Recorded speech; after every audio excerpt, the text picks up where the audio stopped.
नमस्कार दोस्तों, स्वागत है आपका गुरु ज्ञान भक्तावल चैनल में। आज मैं आपको एक बहुत ही चमत्कारी उपाय बताऊंगा। ये चमत्कारी उपाय है गृह कलेश के लिए। ठीक है। आजकल क्या है, हर दूसरे तीसरे घर में गृह कलेश होता है।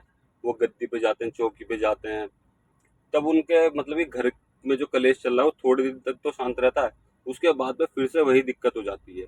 तो इस चीज के लिए मैं आपको एक उपाय बता रहा हूँ, ये उपाय आप जरूर कीजिएगा। कई बार ऐसा भी होता है लेकिन किसी ने तंत्र क्रिया करी है आपके घर पे, उसकी वजह से आपके घर में गृह क्लेश हो रहा है। तो उसके थोड़ा अलग तरीके से उपाय होते हैं। अगर आपको वो भी जानना है तो आप कमेंट कर दीजिएगा, मैं वीडियो जरूर बनाऊंगा इस चीज़ के ऊपर। और जो एक होता है नॉर्मली, मतलब कि बिना किसी बात के लड़ाई झगड़े, बिना किसी तंत्र क्रिया के आपके घर में सब कुछ बढ़िया चल रहा है, लेकिन घर में लड़ाई झगड़े चल रहे हैं। कोई आपके घर में मान लीजिए आपके हस्बैंड हो गए, आपकी वाइफ हो गई, कोई भी हो, ठीक है, कोई भी, आपके घर में गृह कलेश चलता रहता है, किसी ना किसी बात को लेकर समस्या हो जाती है। तो इस चीज को लेके मैं आपको एक छोटा सा उपाय बता रहा हूँ। ये उपाय आप खुद करके देखिएगा, बहुत ही चमत्कारी उपाय है। लेकिन एक चीज का ध्यान रखिएगा, इस उपाय को देखिए आप खुद भी कर सकते हैं, ठीक है। अगर आप किसी भगत के पास गद्दी चौकी लगाते हो, अगर आप गद्दी चौकी लगाते हो तो आप किसी व्यक्ति को ये उपाय करवा भी सकते हो। ये बहुत ही चमत्कारी उपाय है, आप खुद आजमा के देखना, ठीक है ना। अब मैं आपको बताता हूँ ये उपाय छोटा सा। सबसे पहले आपको क्या करना, मिश्री लेके आनी है। मिश्री आती है ना, वो पैकेट में आती है छोटी छोटी, या तो आप धागे वाली मिश्री भी लेंगे तो बहुत अच्छा है।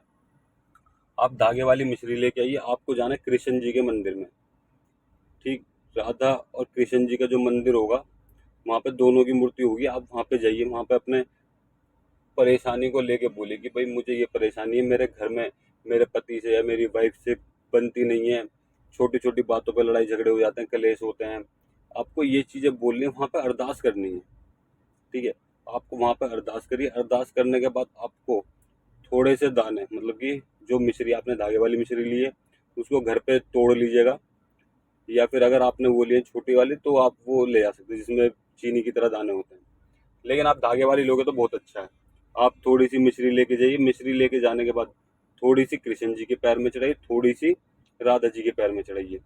उसके बाद में आपको जो मिश्री बची है वो सारी वहीं पे रखनी है, ठीक है, वहीं रखी रहने दीजिएगा। आप थोड़ी देर आंखें बंद करके ध्यान करिएगा अपने पति को, अपनी पत्नी को, जिस भी से, भाई से, बहन से, किसी से भी कलेश होता है उनको ध्यान करना है, आपको उनको याद करना है कि इनसे कलेश होता है छोटी छोटी बातों पे, बिना किसी बात के कलेश हो जाता है, कोई बात नहीं होती। छोट किसी भी चीज को लेके कलेश होता हो, देखिए टॉपिक ये, मतलब कि मेन बात ये, किसी भी चीज को लेके कलेश होता हो, आपको उन्हें ध्यान करना है। किसी और को मत करना, अपने निजी, मतलब कि अपने घर परिवार के लिए करना। माता पिता में भी लड़ाई झगड़े होते हैं ना, तो माता पिता के लिए भी आप कर सकते हो कि मेरे माता पिता बहुत ज्यादा लड़ते हैं, उनका कलेश भी शांत हो जाएगा। आपको वहां से उस मिश्री को लेके आना है फिर वापसी। जो चढ़ा दी वो तो चढ़ी हुई है, जो वहां पर रखी थी पैकेट में जो थी वो आपको वापसी लेके आनी है। ला के सबको थोड़ी थोड़ी खिलानी, प्रसाद स्वरूप। जिन दोनों के बीच में लड़ाई होती है उन दोनों को तो जरूर खिलानी है। या फिर आप क्या कर सकते हो, घर में चाय बनती है, चाय उसको चीनी के डब्बे में डाल दीजिए, फिर चाय के डब्बे में डाल दीजिए। ओ, चाय में डाल दीजिए या चीनी के डब्बे में डाल के आप रख लीजिए, ठीक है। उसके बाद में आपको क्या करना है, रखने के बाद में आपको 7 दिन तक, मतलब कि चीनी के डब्बे में डाल देते हो, जब तक वो खत्म ना हो जाए तब तक खाते ही रहो। बाकी आप थोड़ा थोड़ा प्रसाद बांट दो, और फिर आपने प्रसाद भी मान लीजिए आपने प्रसाद बांट दिया, ठीक है।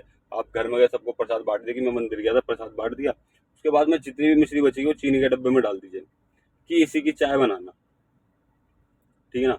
अब उसकी चाय बनती रहेगी, सब कोई भी पी ले, कोई परेशानी नहीं है। एक प्यार प्रेम बन जाएगा आपके घर में। जो कलेशबाजी चलती थी वो सब चीज शांत हो जाएगी। छोटी छोटी बातों पर कलेश होते थे तो शांत हो जाएगी। लेकिन एक चीज का आप अवश्य ध्यान रखिएगा, अगर आपके घर में तंत्र क्रिया है, तंत्र क्रिया की वजह से आपके घर में लड़ाई झगड़े होते हैं, परेशानियां होती हैं, तो आपको क्या करना है, तो आपको पहले उस चीज का उपाय करवाना है, ठीक है। उस चीज का उपाय करवाना, उसके बाद में इस उपाय को करना है। तो इस चीज का ध्यान रखिएगा। और जैसे कई बार ऐसा होता है, गद्दी चौकी लगाते हैं तो उन्होंने सामने वाले व्यक्ति पे से नेगेटिव एनर्जी, यानी भूत प्रेत जो भी था वो सब हटा दिया, लेकिन लास्ट में एक दिक्कत रह गई, जो उनके घर में कलेश कलेश ही बंद नहीं हो रहा उनके घर का, ठीक है। कलेश कलेश छोटी छोटी बातों पे हो जाता है, किसी भी चीज़ पे हो जाएगा। मान लीजिए एक चाय पी के गिलास रख दिया, खाना खा के गिलास बर्तन रख दिया, फिर खाना नहीं खाया, इस बात पे भी कलेश, कहीं जाने के लिए बोल दिया तो कलेश। मतलब कि ऐसा चिड़चिड़ा माहौल रहता है, ये चीज़ होने लग गई। तो वो भगत जो आप गद्दी चौकी लगाते हो, आप क्या कर सकते हो, आप उनसे मिश्री मंगा के अपने देवी देवता को अर्पित करिए। उस मिश्री को, जिस भी देवी देवता से आप कार्य करते हो, उस मिश्री को वहां पे अर्पित करिए। अर्पित करने के बाद वापसी उन्हें दे दीजिए कि इसको खाओ। और उस व्यक्ति की, जिसको आप वो मिश्री दोगे, उन व्यक्तियों के घर की सारी समस्या ठीक हो जाएगी। जो भी नेगेटिव एनर्जी, मतलब कि नेगेटिव एनर्जी तो आप पहले हटा दोगे, जो उनके घर में कलेशबाजी रहेगी, कलेश रहेगा, मन मुटाव रहेगा, एक दूसरे की बात ना सुनना, ये सब कुछ एकदम ठीक हो जाएगा धीरे धीरे। उनको 7 दिन तक ये मिश्री खानी है, ठीक है। मिश्री धागे वाली हो तो बहुत अच्छा है, इस चीज का आप भी ध्यान रखना। जो गद्दी चौकी लगाते हो उनके लिए भी है मिश्री। अगर आप मिश्री उनसे मंगाते हो, मिश्री देते हो, तो बहुत अच्छी बात है।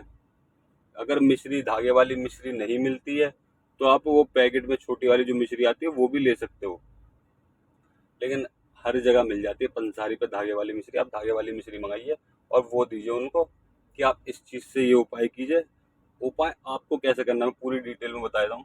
आपको थोड़ी सी मिश्री लेनी है, अपने देवी देवता के जहाँ पे भी आप भोग प्रसाद चढ़ाते हो वहाँ चढ़ा दीजिए, या फिर जोत कपूर करके आप तो उस पर भी चढ़ा सकते हो मिश्री को, अपने देवी या देवता के नाम से। उसके बाद में जो मिश्री है उसको 7 बार उतार के आप उस व्यक्ति को दे दो, उस बहन बेटी को दे दो कि ये लो, अब इसको आप अपने घर में खिला देना। अगर वैसे कोई ना खाए, ठीक है, तो उसको पीस के चीनी के डब्बे में डलवा देना और सबको पिलाओ। जो भी घर में मन मुटाव चल रहा है वो सब कुछ एकदम ठीक हो जाएगा, और बहुत ही चमत्कारी तरीके से। उससे लेकिन उस बहन बेटी को या भाई को आपको दोबारा भी बुलाना है कि दोबारा आइएगा और मुझे बताइएगा कितना आराम है कितना नहीं है। अगर थोड़ी बहुत कसर रह जाती है तो दोबारा उस उपाय को करना है आपको। बहुत ही चमत्कारी उपाय है, कई बार आजमाया हुआ है, आप खुद भी आजमा के देखिएगा और फिर मुझे कमेंट करके बताइएगा कि कितना असर आया, मतलब कि कितना फर्क पड़ा। बहुत ही चमत्कारी उपाय है, ठीक। और अगर आपको और भी चीज़ों की जानकारी चाहिए तो आप मुझे कमेंट कर दीजिएगा, मैं अगली वीडियो जरूर बनाऊंगा उस चीज़ के ऊपर। और आप हमसे हमारे व्हाट्सअप नंबर पर संपर्क कर सकते हैं, व्हाट्सअप नंबर मैं आपको डिस्क्रिप्शन में दे दूंगा, ठीक है। और 11 से 3 का समय है, आप इस बीच में हमें कभी भी मैसेज कर सकते हो, हम आपके मैसेज का जवाब जरूर देंगे। और अगर आपको हमारे द्वारा दी गई जानकारी, लेकिन एक चीज़ का ध्यान रखना, कॉल मत करिएगा पहले, ठीक है। पहले मैसेज कीजिए, हमसे बात कीजिए, अपनी परेशानी बताइए, उसके बाद ही आप हमको कॉल कीजिएगा, ठीक है। और इस उपाय को जरूर करके देखिएगा और वीडियो को शेयर भी कीजिएगा। अगर आपकी नज़र में कोई ऐसा है जिनके घर में कलेश चलता है, बिना किसी बात के कलेश है, या फिर किसी बात को लेके कलेश है, किसी भी चीज़ को लेके, तो उन्हें ये वीडियो जरूर भेजिएगा, ताकि वो भी इस वीडियो को देख के इस उपाय का लाभ उठा सकें। और अगर आपको हमारे द्वारा दी गई जानकारी अच्छी लगी हो तो वीडियो को लाइक करें, चैनल को सब्सक्राइब करें और बेल आइकन जरूर दबाएं, ताकि हमारे द्वारा दी गई जानकारी आप तक समय पर पहुंच सके।